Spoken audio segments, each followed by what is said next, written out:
Good afternoon. My name is Brinda Sarathi, and on behalf of the Robert Redford Conservancy for Southern California Sustainability at Pitzer College, what a long name, I am delighted to welcome you to People on the Move, Organizing for Climate Justice. And if today and if this historic moment is not a time to organize, I don't know what time is. And we're very honored to have Professor Hahrie Han with us today. This event is a part of a series of events generously supported by the Rockefeller Brothers Fund. Our aim is to publicly engage around the fact of anthropogenic global warming, and more importantly, to inspire action for social justice and ecological resilience. In addition to our speaker today, we will host other gatherings, including an organizing workshop in the spring semester, primarily for students. Please check out our Facebook page for forthcoming details. I would also like to recognize the Redford Conservancy Board of Friends and Pitzer College trustees, some of whom are Pitzer parents who are in the audience today. Your ongoing generosity helps support our programs and connects Pitzer students to invaluable opportunities in the field. Thank you. Our speaker today has been tasked with sharing fresh and compelling perspectives on social movement organizing and community-based mobilization for justice and sustainability. I know she will not disappoint, and I am especially excited about the conversations with you all to follow. Dr. Hahrie Han is the Anton Vonk Professor of Political Science at the University of California, Santa Barbara. She specializes in the study of civic and political participation, collective action, organizing, and social change, particularly as it pertains to social policy, environmental issues, and democratic revitalization. Han has published 3 books: How Organizations Develop Activists, Groundbreakers, and Moved to Action: Motivation, Participation, and Inequality in American Politics. Her award-winning work has been published in the American Political Science Review, American Sociological Review, American Journal of Sociology, and numerous other outlets. Perhaps more importantly for us at Pitzer, Dr. Han has been involved in numerous efforts to make academic work relevant to the world of practice, including most recently co-chairing the Research Council of the PICO National Network, serving on the advisory board of organizations like Research for Impact and Climate Advocacy Lab and the Citizens Climate Lobby. Throughout her research, she partners with a wide range of civic and political organizations interested in organizing, movement building, and building power for social change. In all of this work, Dr. Han seeks to develop leadership of younger scholars and practitioners, especially women and people of color. Please join me in welcoming Dr. Han.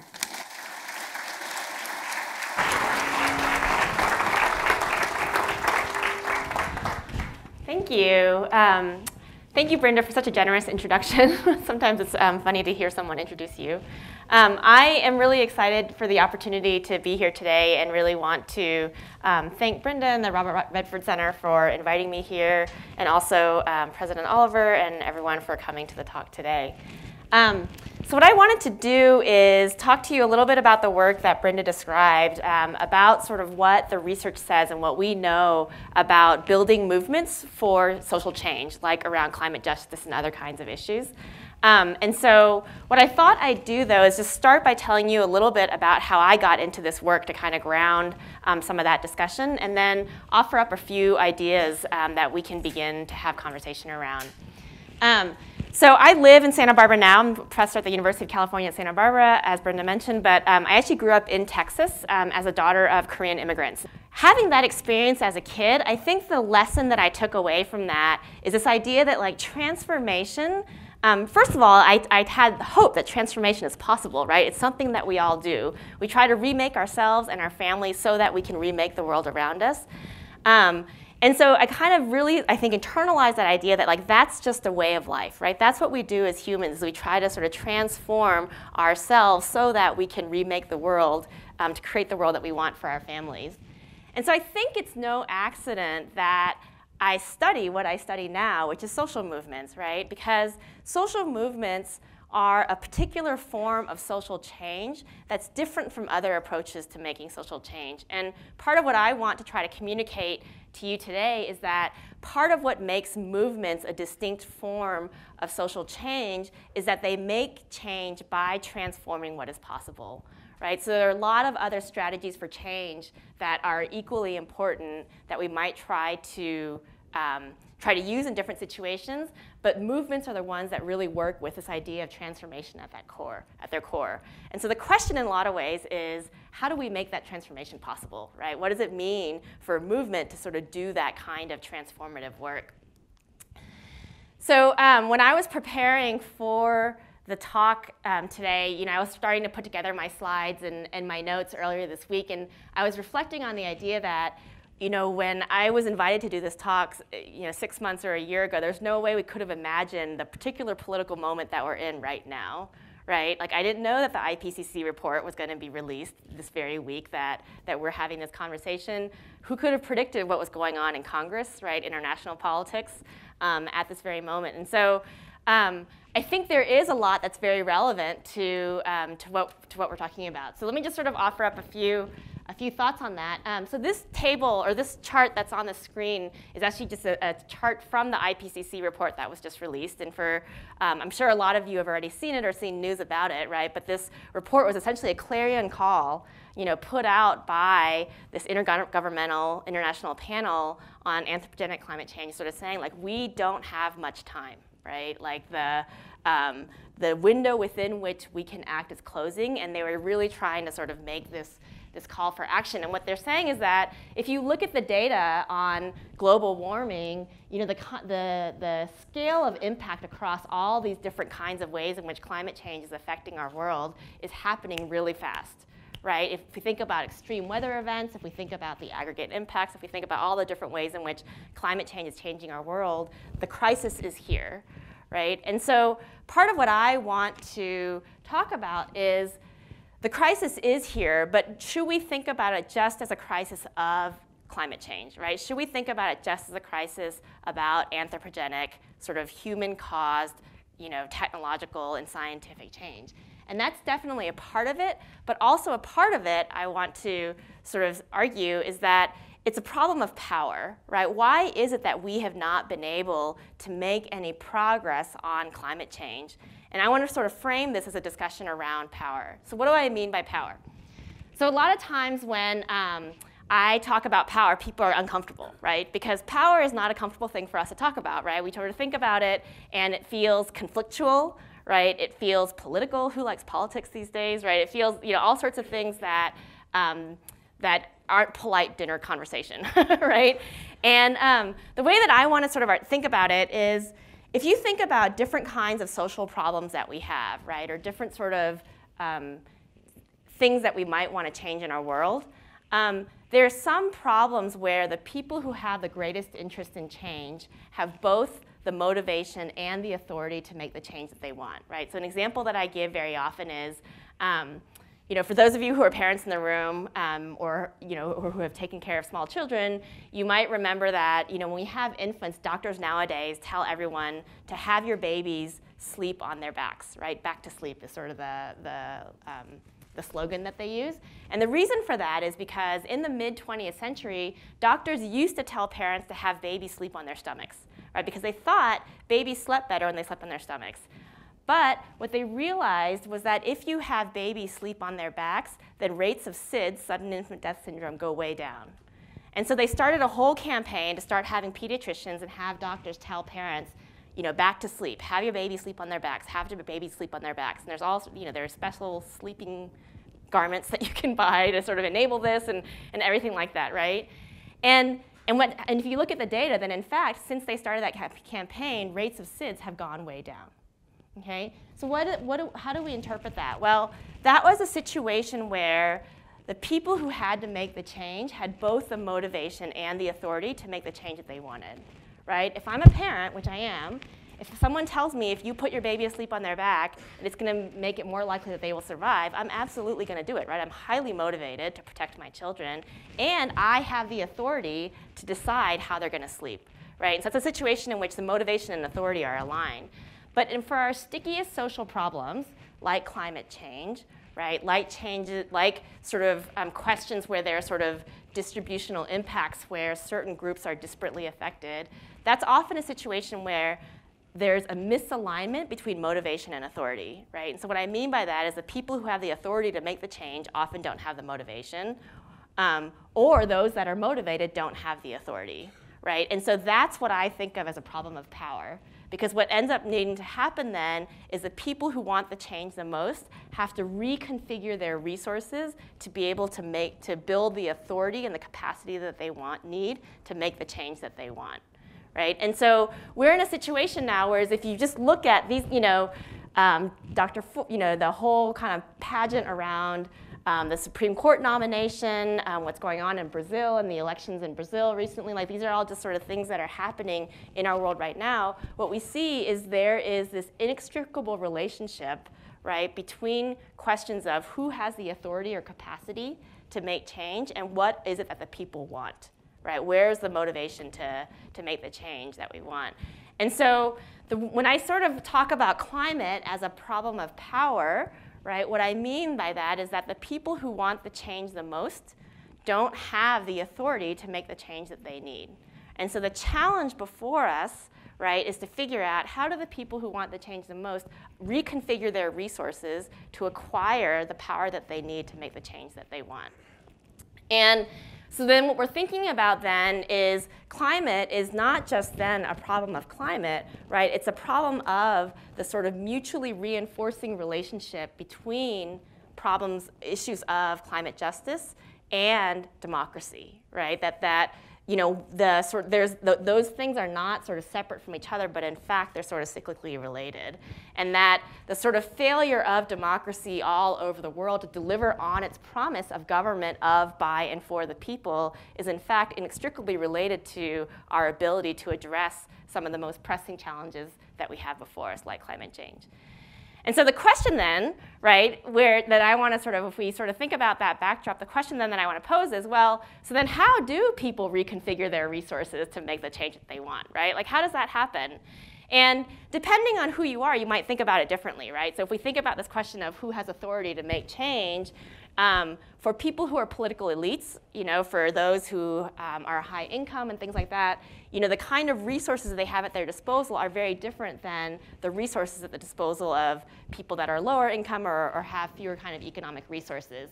And so the challenge then, in a way, if we think about sort of people-powered movements, is how do these groups of people reconfigure the resources they have to develop the power they want, right? And what are the resources that people-powered movements have, right? They're rich in relationships, right? They're rich in sort of commitment, right? And how do you turn those kinds of resources, right, into power? Like that's sort of the challenge before, I think, before a lot of the kind of climate movements that we see around the world.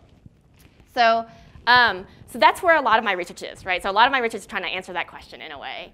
And the way to sort of think about it is, so then the first question is, well, how do we begin to think about what it means for a group of people, right, for a constituency to develop power?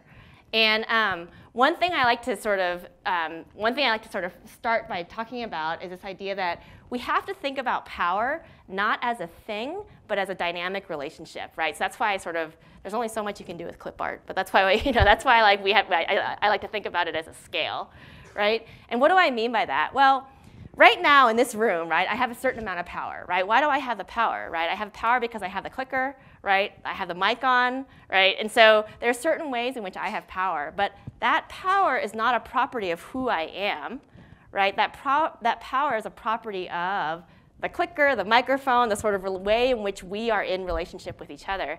And if you were to take me, right, and put me in a different situation, I may not have that power.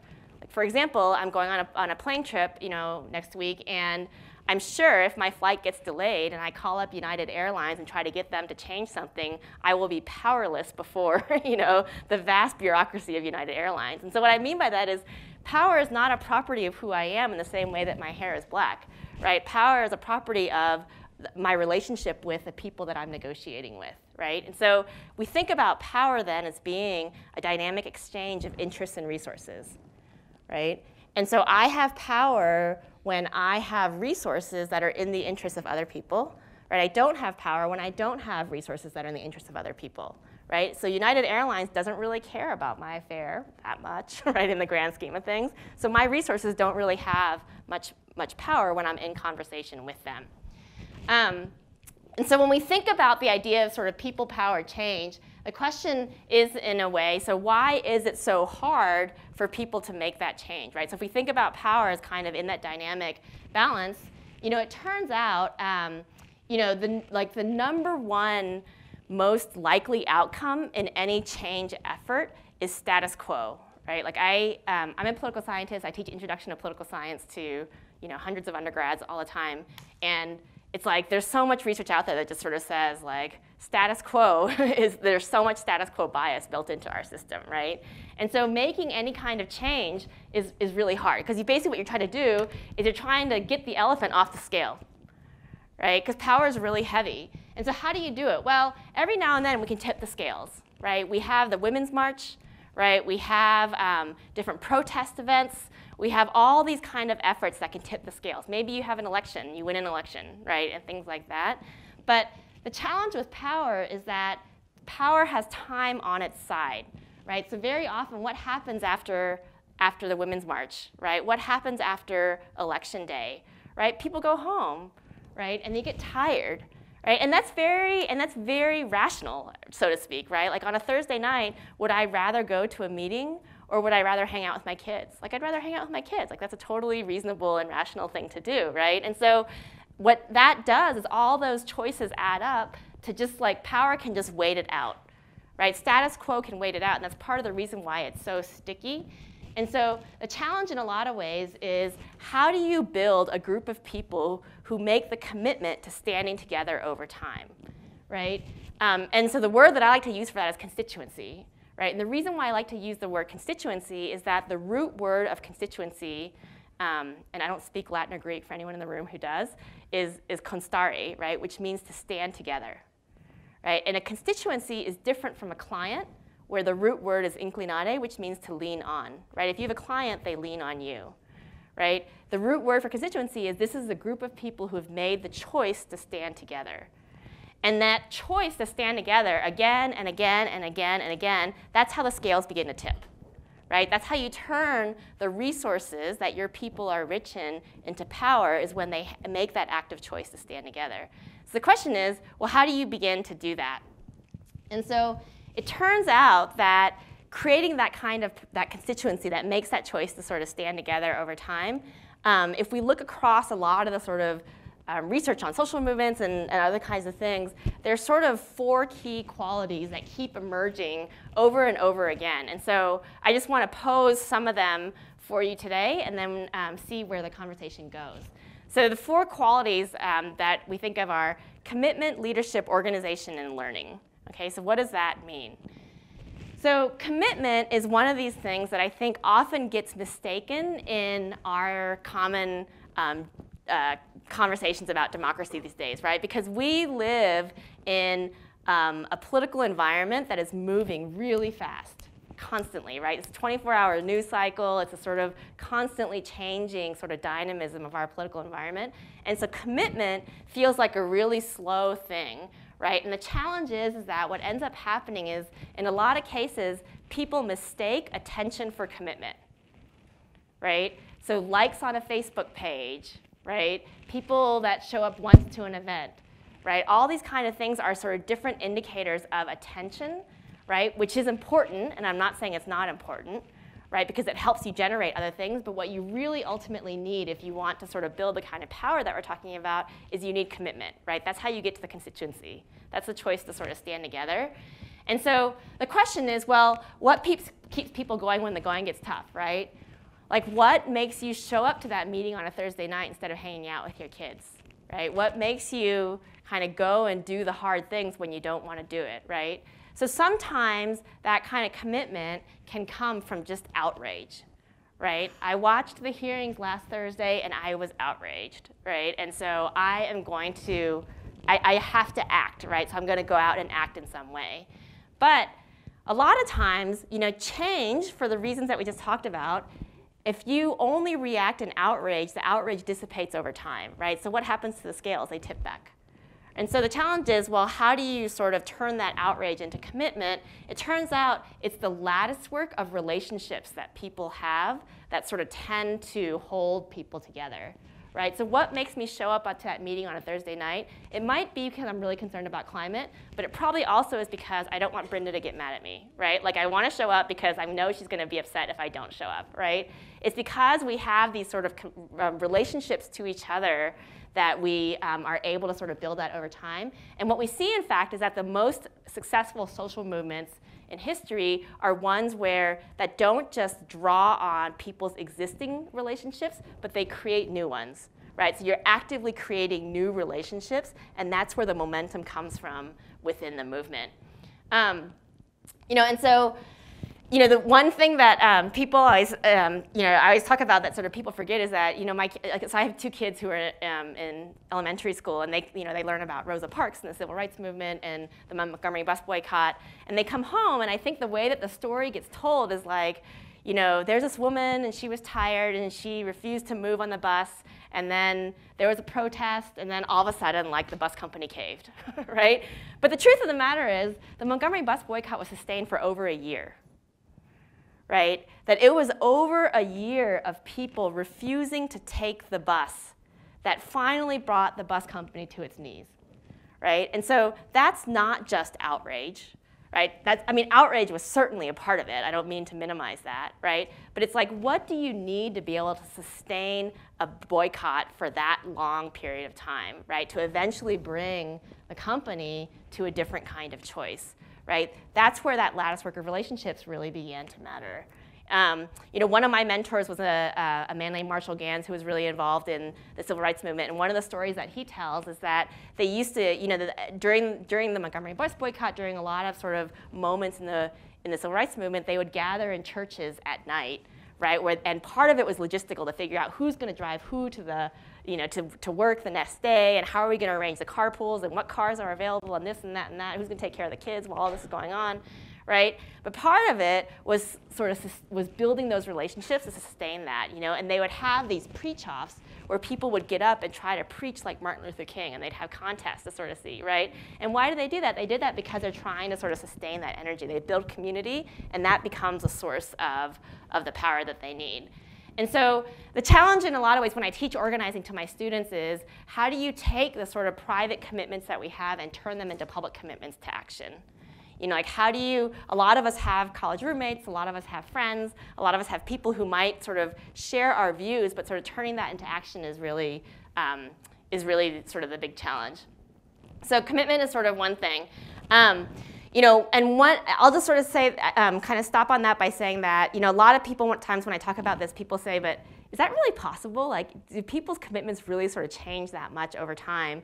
And so one of my favorite pieces of research that I cite all the time, I should be his agent because I cite this so much, is there's a sociologist named Ziad Munson who wrote a book called The Making of Pro-Life Activists, where he went and he studied pro-life activists who are at the front line of the pro-life movement. And so these are people that run groups in their communities, they run organizations in their churches, they stand in front of clinics, they attend marches, people who are at the very front lines.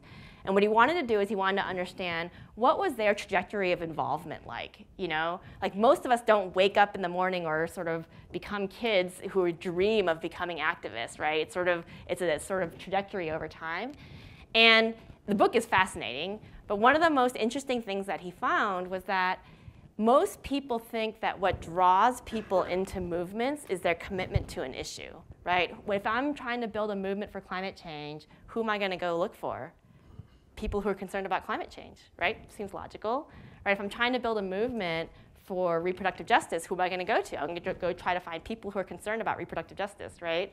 So if I'm trying to build a movement around pro-life issues, who am I going to go to, right? It turns out that most people think that it's pro-life people who join the pro-life movement. What he found was that 43% of people who are on the front lines of pro-life movement, when they first joined, they were either pro-choice or indifferent to issues of abortion, right?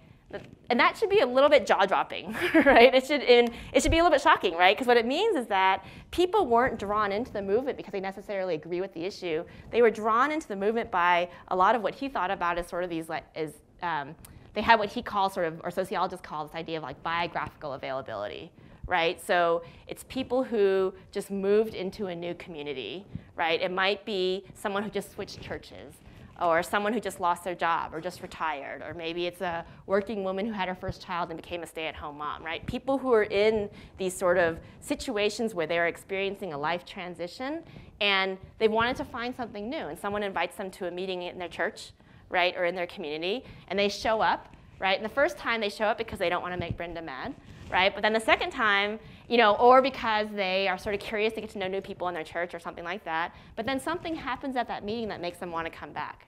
And then over time, not only do their views on the issue begin to become transformed, but also their sense of, because of who I am and what I believe, what must I do, right? Their sense of like what actions they want to take become to be transformed. And so it's the kind of like, that's the sort of story of transformation that underlies a lot of these movements.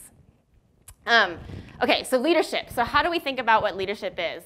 So just like a lot of people nowadays mistake attention for commitment, a lot of people also mistake tools for leadership, right? And so what I mean by tools is I get called all the time from people who are doing a lot of really great work to create like the newest app that's going to like connect voters to each other, right, or something like that. And those are all great and really important, but they're different from leadership, right? And the reason for that is because leadership requires judgment, right? Leadership requires understanding how to act and making choices about how to act under conditions of uncertainty, right? So Marshall Gans, who I mentioned before, he defines leadership as enabling others to achieve purpose in the face of uncertainty, right? And to me, that's like a really interesting discussion, right? Because there are a lot of ways in which we might have people who we think of as leaders, but under this definition, it wouldn't be, right? So for example, the person who manages the annual budget review, right? The person who manages the monthly personnel process, whatever, all these kind of things. These are important tasks, right? But there's sort of routines that we manage, right? And there are a ton of routines that govern our lives, right? I wake up in the morning, I brush my teeth, I take my kids to school, I go to work, I have lunch, I come home, I eat dinner, I get my kids to bed, I go to bed, I start all over the next day, right? And so there are all these routines that manage our lives, and to manage those routines, we need managers, for sure, right? But leaders are people that sort of, when you're confronted with something uncertain, how do you begin to act, right? That's where sort of leadership comes in. And leadership, the reason why it becomes so important is because leadership is where you develop strategy in any kind of social change effort. So this afternoon, I was having a conversation with some of the students who are in the room today, and one of the things that we were talking about is one of the sort of kind of most persistent kind of pieces of data coming out of the state of democracy right now is that the relationship between participation and power is broken, right? So that just because people want something doesn't mean government is going to respond, right? And that's just, there's sort of all this data that sort of shows that. And so I've been doing this research project with a group of my students where we've been trying to say, okay, it is true that in most cases, when people participate, government doesn't respond. But there are some outlier cases out there, right? And some probably that you all know about in your own communities. And so we wanted to try to understand what is it that differentiates those outlier cases from that sort of overall pattern that we see. So we went out and did this case study of all these different kinds of organizations that were working on different kinds of issues, in different communities, different geographic areas all over the United States, and trying to understand what is common across them. And we thought at first maybe we'd find that they all use some kind of, some sort of tactic for engaging their members. They all do one-on-one meetings, let's say, or they all sort of do voter mobilization, or something like that. Or maybe they all had certain kind of like accountability mechanisms and decision-making processes that would sort of unify their work. And we didn't find that at all. In fact, what we found was the thing that unified these cases, the cases that were able to sort of buck the trend, was their strategic capacity, right? It was that they were able to sort of develop strategy that was more flexible than the vast majority of other organizations that are out there. And it was that strategic flexibility that enabled them to sort of make choices in the face of uncertainty, right? And so The last thing I'll just sort of say about leadership is that you know, I teach organizing classes to undergrads, and you know, one of the questions that I ask them is like, how do you know if you're a leader, right? And a lot of them think they're leaders because they're doing all this work, which again is really important. I'm not undermining that, right? But they don't have any followers, right? And so to be a leader, you need to have some followers, okay? And you need to help those followers navigate this uncertainty, right? And so the challenge is that what a lot of social movements do is they start by identifying what we call organic leaders, right? And so my favorite example of this is in union organizing, right? If you're trying to organize a workplace, let's say you go into a hospital, you're trying to organize a bunch of nurses, right? Then the first question that organizers ask is not who are the people that are most supportive of the union, right? Or who are the people that are most interested in organizing a union.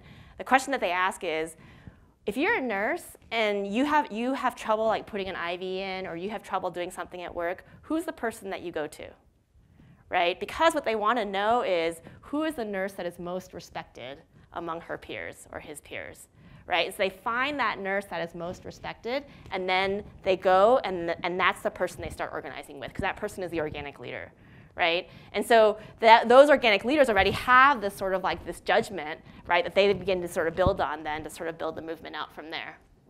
So we have commitment, leadership. I'm going to go really fast for the other two to make sure we have time for questions. Organization. Okay, so organization is this idea that you know, one way to make change is to is majoritarian politics, right? How do you get to 50% plus one? Right, that's how our elections work. Who wins the elections? It's whatever for, you know, in most elections, not all, but in the United States, right? It's who gets to 50% plus one, right? And so what that has led us to is a sort of situation where a lot of people think that the way that you make change, right, is by adding up lots of individual actions that people take. Right, so I get you to vote, I get you to vote, I get you to vote, I get you to vote, and then I add them up, right? And whoever has a majority is what wins. And that is true. That's how it works for elections.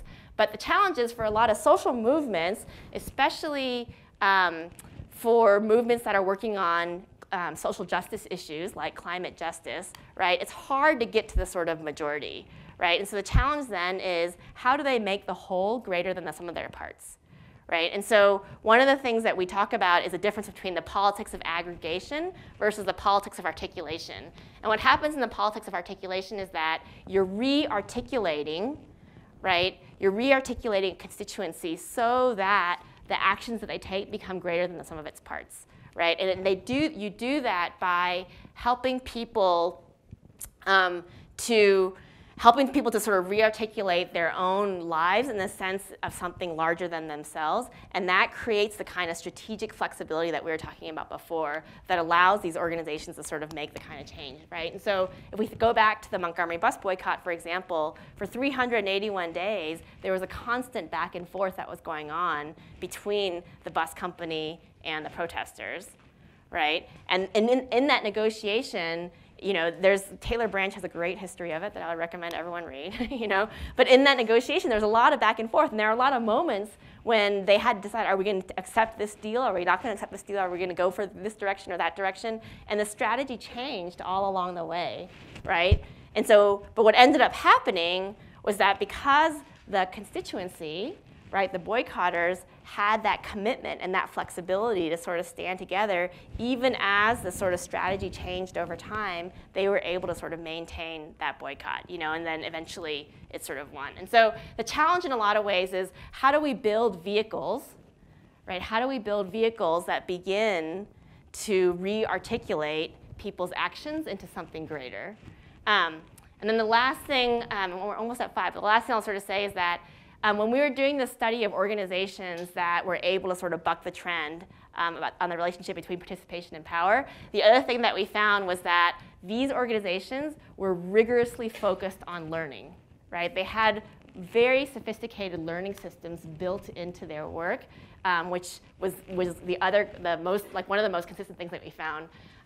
You know, I love this cartoon because it's sort of like you have this formula and then some like miracle occurs and like something pops out at the end. Because I feel like a lot of times when I talk about social change or social movements to people, they sort of feel like, well, you get a lot of people to take action and then like something happens and then like poof, like out comes the change that we want, right? And And it's true, something does happen, right? But that thing that happens in the middle doesn't have to be magic, right? So part of it is we're trying to understand it so that we can become intentional about it. And one of the things that we learned was that the organizations that we were looking at were so intentional about their learning practices. And so one of the things that I've been learning is that, if we think about firms, like businesses that work in different market environments, they think about the difference between sort of first-order capabilities and second-order capabilities, right? So first-order capabilities are like operational capabilities, right? You have to have an HR system. You have to know how to, you have to manage your supply chain. You have to know how to build the product that you're trying to build, whatever it is, right? So these are all kind of like operational things that you have to do. The firms that are able to sort of be most successful in dynamic market environments that are very competitive are the ones that also have second-order capabilities, right? The second-order capabilities are the ones that are the strategic ones, right? So it's sort of this idea of, the first-order capability is learning how to do the right thing. The second-order capability is learning how to do the right thing at the right time, right? It requires judgment. And so what we found is that the organizations that we studied that were able to sort of like beat that trend were ones that constantly had a focus on how do we develop that second-order capability, right? And so there's some management scholars who sort of talk about the difference between, what are those second-order capabilities that we need to learn? Well, the three ones that they need to learn, they argue, are sensing, seizing, and transforming, right? So I'll sort of describe those, and then I'll kind of wrap up. So sensing is, if you're working in a competitive, dynamic environment, like politics, right, or global markets or whatever, right, the first thing you have to do is you have to be able to sense changes that are coming your way, right? And so you have to figure out, like, how, if you're a company, right, how am I going to have sort of a pulse on my client base to know how their preferences are changing over time so I can build my product in a way that responds to it, right? If you're a political organization, right, what are the sort of changes in the community, right, in the world that are coming that you have to be able to understand? And this is one of the reasons why diversity turns out to be an important source of leverage for any of these kind of organizations, because if the only people that you have out there sensing change are all, 18-year-old Pitzer college students, right? You guys are going to be able to, understand like lots of great things about 18-year-old Pitzer college students, but if there's some change that's coming down the road that doesn't affect people like you, then it's really hard to sense those, right? And so what you want to do is you want to be able to have systems for sensing change that are really diverse, right? Second is seizing, right? So what does seizing mean? Well, it turns out the world is changing all the time, right? And so not only do you have to be able to sense the change, but you have to decide which of those changes are important enough for us to act on, right? That's seizing. How do we figure out what we're going to act on? And that has to do with decision-making and governance processes, right? How is it that we structure ourselves to be able to identify which changes we most want to act on? And then the third is transforming, right? Once we figured out what's happening in the world, how we're going to sort of act on those changes, the third thing is how do we reconfigure ourselves, right, as an organization to be able to act on those changes, right? And so those are the kind of learning capacities that we found are sort of most common across the kind of organizations that we looked at.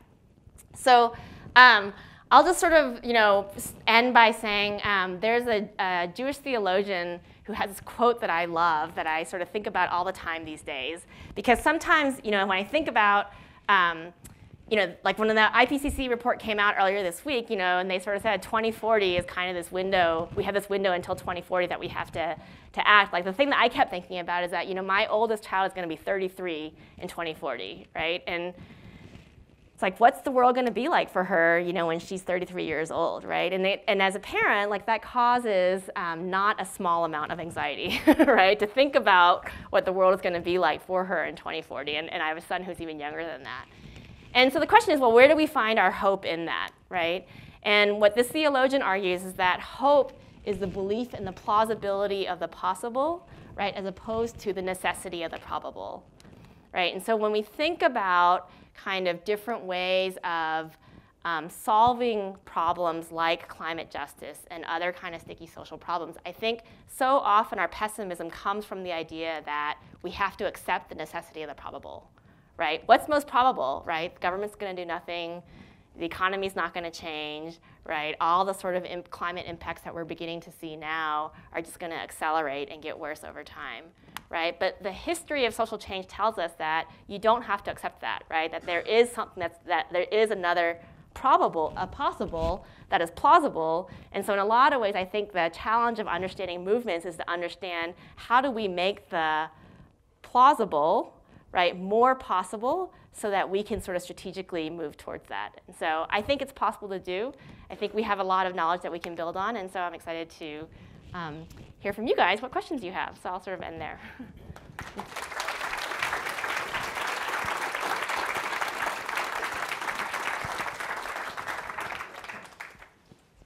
Thank you so much. That was really wonderful to hear.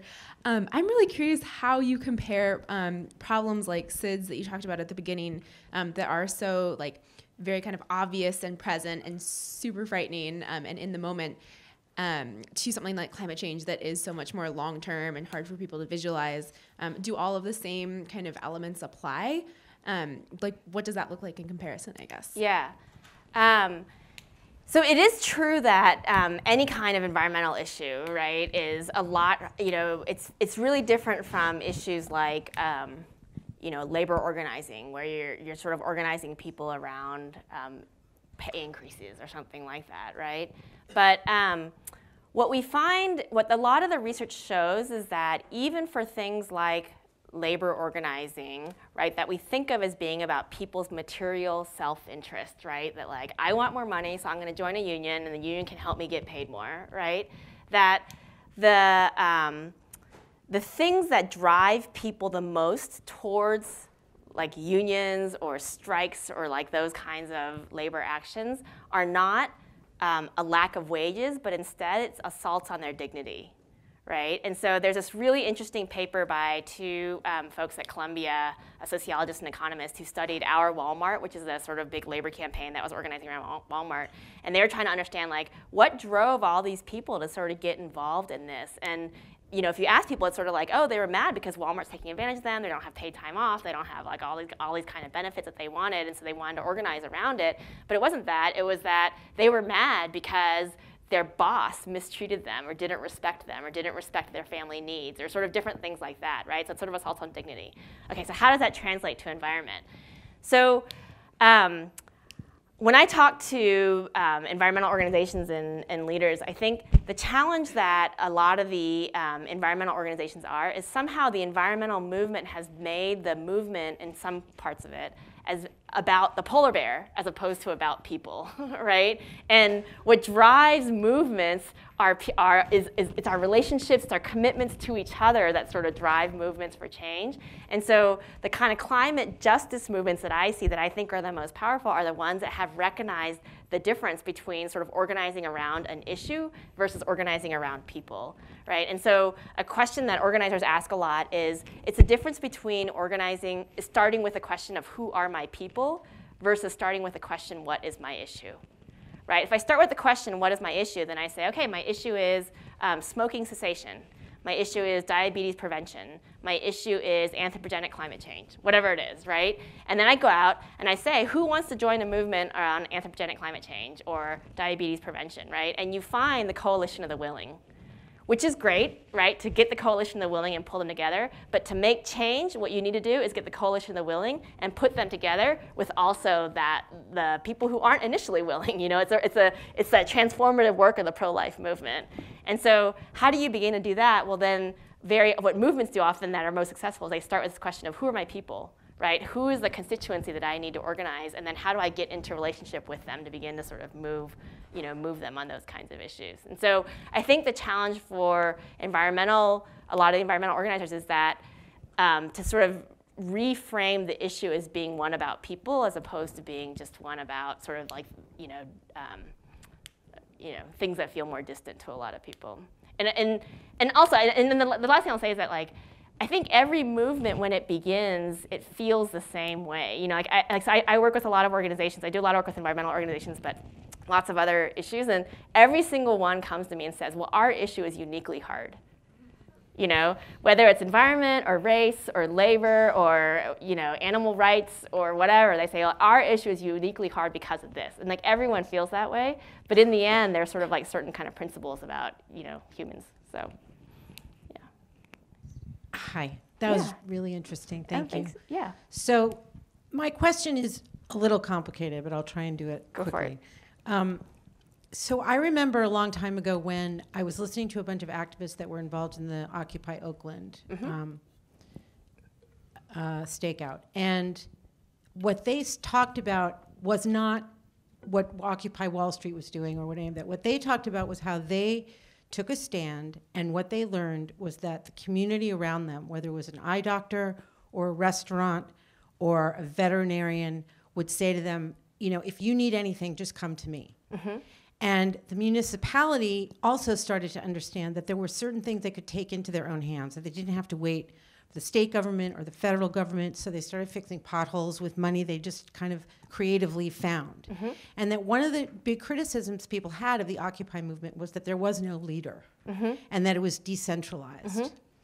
But what I learned from these activists in Oakland was that it empowered them greatly that there was no leader. Yeah.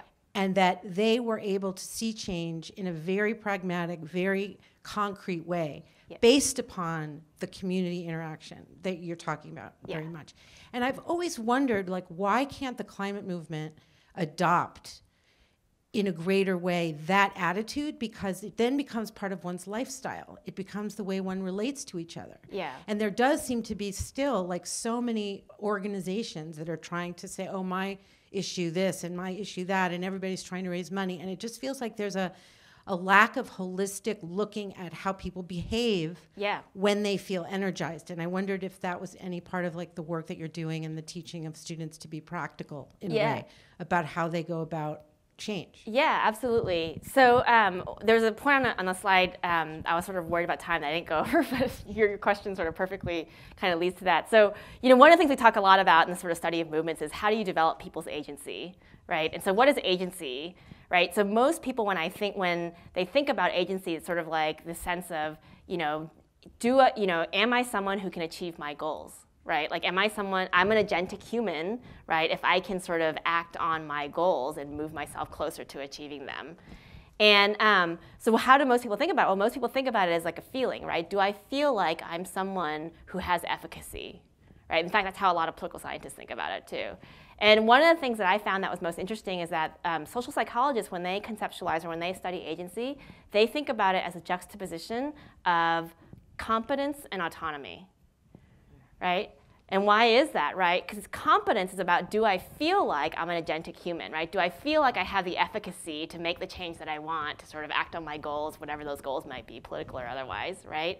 But it's a juxtaposition of that feeling and autonomy, right? And the autonomy is the question of, do I have the space to act, right? And that, to me, is really profound if we think about it in the context of movements, because so many movements out there try to message people to feel autonomous, but never give them the message people to feel agentic, competent, right? But never give them the autonomy to act, right? So it's like, you know, go out and vote, you matter. Like, you know, that stuff is true. I do believe that. You all should go out and vote, okay? So I don't want just to be really clear. You do matter, okay? But it's like, but then, you know, after Election Day, what happens? Well, see you in 2 years. I hope you come out again, right? And how many of us have been part of campaigns like that or felt that way, right? And so it's like, but that's not really where agency comes from, right? Agency comes from the juxtaposition of competence, like giving people the opportunity to sort of feel that kind of efficacy, but then also giving them the autonomy to act. And that's where I think a lot of that sort of the kind of local, kind of concrete action that you're describing, that's where people develop that autonomy. Now, the challenge, I think, in a lot of ways is there's a lot of great examples of that happening at the local level. How do we begin to sort of knit those together, you know, to sort of, you know, to like scale change, especially if we think about problems like climate that are so global in their scope? How do you begin to sort of knit all that autonomous action together? So I think there's a second order strategic question that has to do with the knitting together of that, but that local autonomy is absolutely key, I would say. Yeah. So I really enjoyed this talk also, and a little bit relating to what the last question is how you combat the problem of the frailty of human vanity, where movements start as anonymous, selfless, the lowest end of daisy chain of friends. And as they grow, the power and money of the movement starts to fracture the movement to the point where some of the people lose sight and start competing movements. And so the idea of the art of staying small as you grow large becomes almost impossible to combat. And if you look around it, at, for example, a lot of seminars and a lot of large organizations that attracted an incredible following and then broke apart because they couldn't stay together because the mission from a couple leaders that emerge, it goes to their head, or they begin to change their focus and becomes about me versus becomes this anonymous, selfless drive. Yeah. So a couple things on that. So yes, that problem happens all the time. You know, like I see it in so many organizations that I study and that I participate in as you know, as a citizen. But so a couple things on that. So first is that I think that when people's commitments, this kind of gets to this idea of like, who are my people versus what is my issue, right? When people's commitments are solely to an issue, right, they tend to have a lot less flexibility. So when movements begin to grow and inevitably have to compromise at different levels, you know, you often what you see is like purists and pragmatists begin to sort of fracture and fight, you know? And that's because their commitment is to some kind of like issue outcome or a candidate or something like that. It's not to each other. You know, and so one challenge, I think, in dealing with that is this question of how do you build this lattice work of relationships that's going to hold together even as those kind of strategic battles begin to unfold. So that's sort of one aspect of it. The second, though, which I think is your question, is the sort of like the vanity of the leader who sort of want to begin to sort of make it about them as opposed to sort of the movement itself. And there, you know, I think about this quote that from a leader in Minnesota, this organization that we're studying in these case study projects. And one of the things that she describes is that she's like, you know, what happens, because a lot of these movement organizations in 21st century America are funded by philanthropies, right? So they're very dependent on philanthropic funding, which has a lot of downsides. It has upsides too, but has a lot of downsides too. So one of the things she talks about is that what ends up happening is that if you're a grassroots organization and you begin to sort of you start small, right? And then you begin to gain some momentum and you have a few wins, then all the philanthropies are like super excited, right? Because everyone is just like desperate for hope right now, right? And all the philanthropies want something that they can invest in, right? So then they start asking you to come to speak at that thing and this thing, and they want to give you money, and all of a sudden like you have all these resources at your disposal, and as she put it, you become like a movement superstar. You know, and you get flown to New York and to DC and like all these places, and you're put in all these conversations. And then what ends up happening, she argued, is that when you're doing all that work, you're no longer in authentic relationship with your constituency, right? But instead what you have is you have a lot of money and you're buying your constituency. You're not in authentic relationship with them, right? And that is when then you begin to sort of lose your teeth, right? You begin to lose the very source of what began to make you the superstar in the first place. And so how does that relate to what you're quite saying? I think one of the things that we're finding in our cases is that part of how organizations were able to combat that vanity is they were different, but they all had some mechanism of accountability that connected the leadership to the base. So in one case, it was like actual elections, right? Like these leaders were elected from their base, so if it started to become just about them, they got, you know, the base would kick them out, right? In other cases, you had organizations that had other kinds of accountability mechanisms built into their decision-making structure that would sort of, you don't maintain your leadership unless you're being accountable to the constituency who sort of makes you the leader in the first place. Oftentimes the leaders control that accountability. What's that? Oftentimes the leaders have big influence on the accountability. I think there are a lot of nonprofits for which that is true, and I think so it's like, how do you buck that trend? You got to have authentic accountability. But I totally agree that it's very hard, you know, to do. But Martin Luther King, by the way, has a great paper on this called The Drum Major Instinct, you know, where he sort of talks about like everyone needs to feel a little bit like a drum major. So it's not like this activism is all selfless, right? Like we need drum majors, and we need to own our own leadership too. So there's kind of two sides to that coin.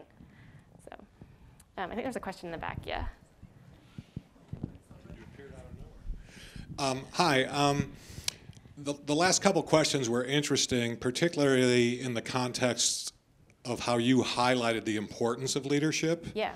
And one example that comes to mind is, the Me Too movement kind of prides itself on having no leaders, and yet it seems like they need some. So there are certain people in power who will remain nameless who are mocking the Me Too movement and disparaging it. And it seems to me if there were a Gloria Steinem around, or this era's leadership for that movement to constantly push back on that. I mean, there's nobody speaking back against it because there's no leadership. Right. Yeah. And full disclosure, I've taught courses in leadership, so I have a bias, but it seems to me that they would really benefit from having a leadership structure. Yes. So I definitely agree that yes, I think Me Too needs a leadership structure. Like I do have a critique of, I think Occupy did a lot of really wonderful things. Like they put the 99% in their lexicon, but I do think the lack of leadership sort of stymied some of the work that they were able to do. So a couple kind of things on that. There's a great book by a woman named Zeynep Tufekci called Twitter and Tear Gas, which I aspire to have titles that good for the books that I write. But she sort of studies a lot of these digital first movements. She's from Turkey originally. She teaches at the University of North Carolina now. But she studies the Arab Spring and a lot of these sort of movements that these leaderless movements that sort of sprang up in digital communities first. And the idea is that gosh, if we look at the Arab Spring, what happened? Well, with a Twitter handle and a Google sheet, a few people were able to organize hundreds of thousands of people, to protest President Mubarak and then bring down an entire regime, right? And that's hugely powerful. But then what happened? A few years after that, fast forward a few years, and the military is back in power in Egypt. Right? And so her argument is that you can win these sort of victories that are not insignificant. They are significant, but they haven't actually shifted power, right? Sort of the military was sort of back in power in Egypt after a few years.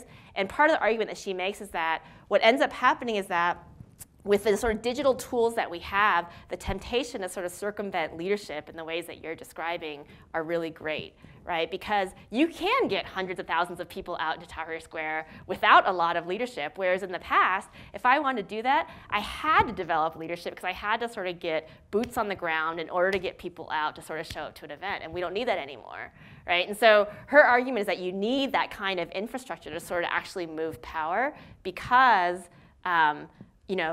it's the scales that we're looking at. Power is very patient, right? And Mubarak might have been ousted, but then in a few years, basically the military is back into power.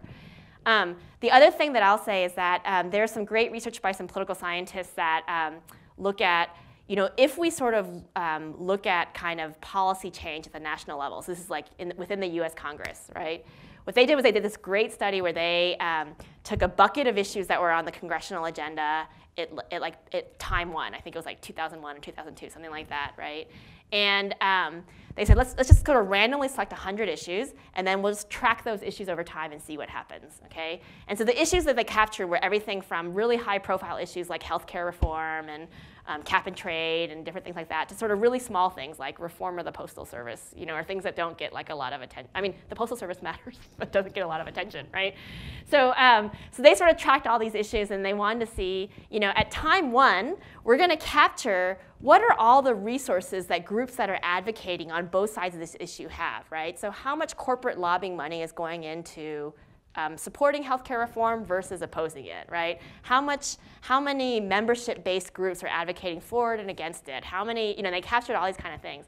And what they found was that the side that had more money, whether it's calculated as campaign contributions or lobbying dollars or PAC money, no matter how you calculate it, the side that had more money only won 50% of the time, right? Which is no better than flipping a coin, right? The side that had more people, that had more members in the beginning, also only won 50% of the time, right? So it's no better than flipping a coin, right? So what is the number one resource that was most predictive of whether or not you would get the change that you want at time two? Right? The number one resource that was most predictive was the extent to which you had relationships with people in positions of power, right? So what they did was they captured at time one, like, how many relationships do you have with members of Congress? How many relationships do you have with chairs of the committees that matter to you? How many relationships do you have with the head of the EPA or whatever the thing is, you know? And it was those relationships that were most predictive of whether or not they were able to get the change that they want.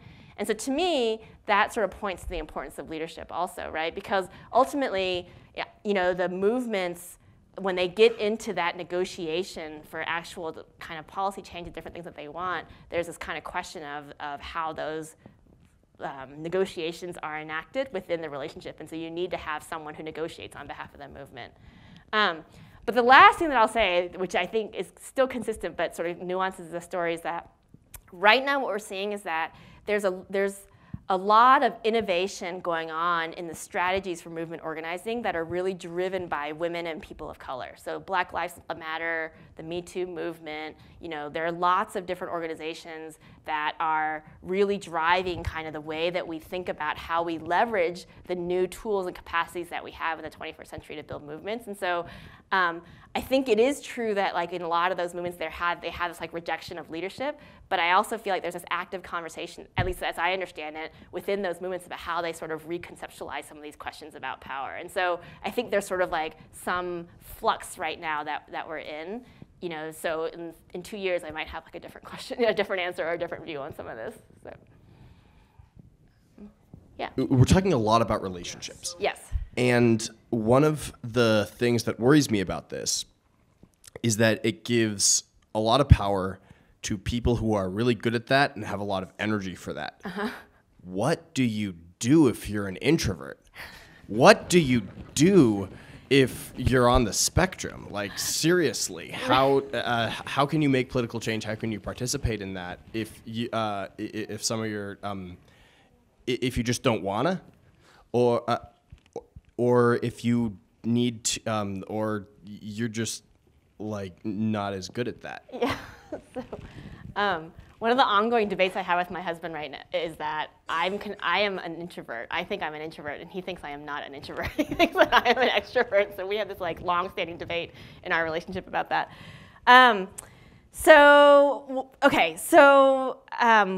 What do you do if you're an introvert? So I will say that.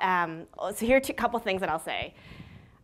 So relationships, I think, do matter, right? But there are lots of different ways to construct those relationships, you know? And one of the things that I didn't kind of get into is that, you know, the way a lot of movements are structured is sort of, it's like you have you know, like Marshall Gans calls it the snowflake model, right? You have this sort of like structure where it's like, you know, there's a leader, and that leader has a few people around them, and those 5 people each have 5 people around them, and those 5 people each have 5 people around them, and sort of the movement kind of grows exponentially, right? Because you go from 1 to 5 to 25 to 125, and so on and so forth, and that's how things begin to grow.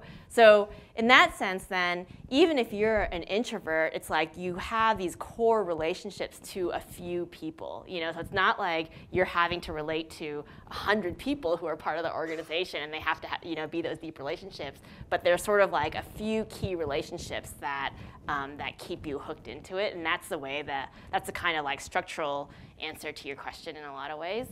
The second thing I'll say is there's, you know, one question I thought, this is where I thought you were going, but I think it's still related to what you're saying anyway, is one of the questions that I get sometimes when we talk about this is, you know, if we're sort of building movements kind of based on these relationships where people kind of ask, who are my people, right? One of the things that we're seeing right now all over the world is that the answer for some people when you say, who are my people, is people who are just like me, right? And that's causing a lot of the parochialism that is driving negative outcomes in our politics as opposed to positive outcomes in our politics, right? So the challenge is that historically, if you look at movements over time, you know, when their answer to that question, who are my people, is not just people who are like me, right? Like, they are very conscious of the need to sort of build coalitions and build bridges across difference, right? And so it's not that if you are a leader in the civil rights movement that you don't want to create solidarity among sort of, you know, black people, right? But the question is, how do you create that solidarity in a way that bridges to people who are different, you know, as opposed to creating that solidarity in a way that only kind of turns people inward, right? The sort of social scientific term for that is the difference between bonding identities and bridging identities, right? And the danger that we have right now in our politics is that a lot of the identities that are being constructed are bonding identities. And what we need really to make democracy work are bridging identities. But the challenge is, and this gets back to the sort of quote about hope, is we as humans are naturally predisposed to bonding identities, right? Like that's just, there's all this sort of neuroscience research on like, we are most comfortable with people who are most like us initially, right? And so the sort of promise of democracy is that we can create these organizations that will push people, right, to not just accept the necessity of the probable, which is the bonding identity, but to sort of make the possible, the bridging identity, more plausible, right? And so that's why the sort of, that's where the role of these like community-based organizations is so powerful. So I don't know if I answered your question, but no. Yes. Listening to you makes me think that the question should be, who could be my people? Yes. Not who are my people, but who could be my people. That's a great But then point. my people is a great phrase, because part of what's happening with the Democratic Party right now is that they're asking, how can I get those people? Yes. Not who could be my people, which would put them in a whole different conversation. Yes. So I love the way that developed. Yes, Who I could be love my that idea of people? who Yeah. could be my people as opposed to who are, right? Because then it sort of, it pushes you into this future orientation, but it sort of still creates that sense of we.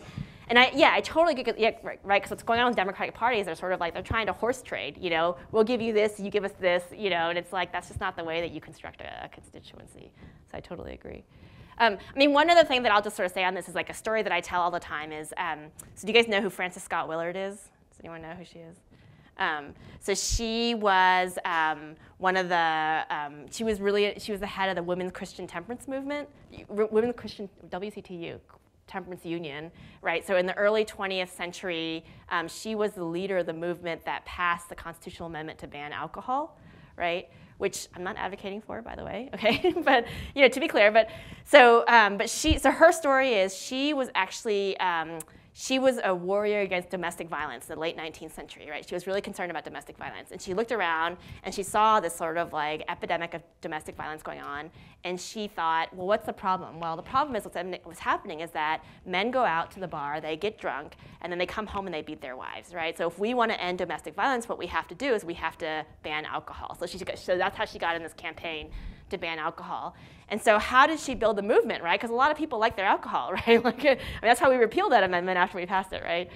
But so how did she build this movement? So what she did was, she traveled all over the United States by train, right? This is in the early 20th century, so traveling by train nowadays is not that great. Probably was a lot less great, right, back then.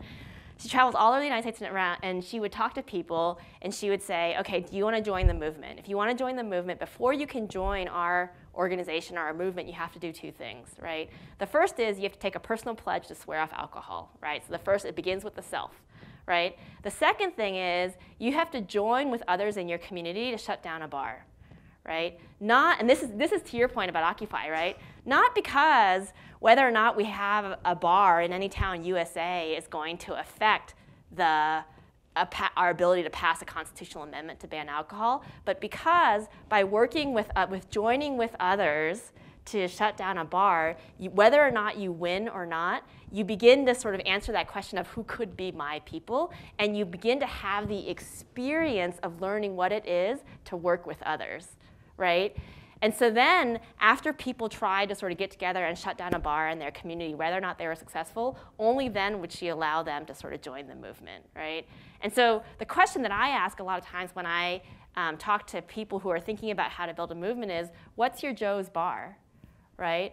What's that thing that you're asking people to do where they learn the power of working with others as opposed to working alone, And if we think, if we look, there's Ralph Reed he was one of the founders of the Christian conservative movement, and he writes a lot about how they develop their strategy. It's fascinating. They're fascinating books. And one of the things he writes about is that, early on when they were trying to think about, well, what is the issue that we want to take up as Christian conservatives, right? And this is his language, not mine. He sort of said the question they ask themselves is, what is the housewife sitting around the kitchen table concerned about? right? She's concerned about her kids' schools. She's concerned about morality at school, right? So what we're going to do, like, you know, sort of the teaching of evolution in schools, like all that kind of sex education, like that wasn't necessarily what he was in it for, right? But he thought that's an issue where we can create the Joe's Bar. So what we can do is we can organize around schools, right? And that's the bar. That's where, you know, Christian parents begin to learn the value of working with others, and then from there, they become part of this broader movement to sort of inculcate Christian value. You know, so it's like you sort of see this like Joe's Bar. It's churches in the civil rights movement. You know, it's sort of, and so for the environmental movement, I think one of the challenges is what's the Joe's Bar for climate activists? You know, what's that thing that we can come together to sort of learn what we can do when we act together? And so, yeah. I don't know. I feel like you guys are looking at me like maybe I need to wrap up now. So. Is there one last question, or we can make this has been tremendous. Okay. Thank you so much for hanging in there.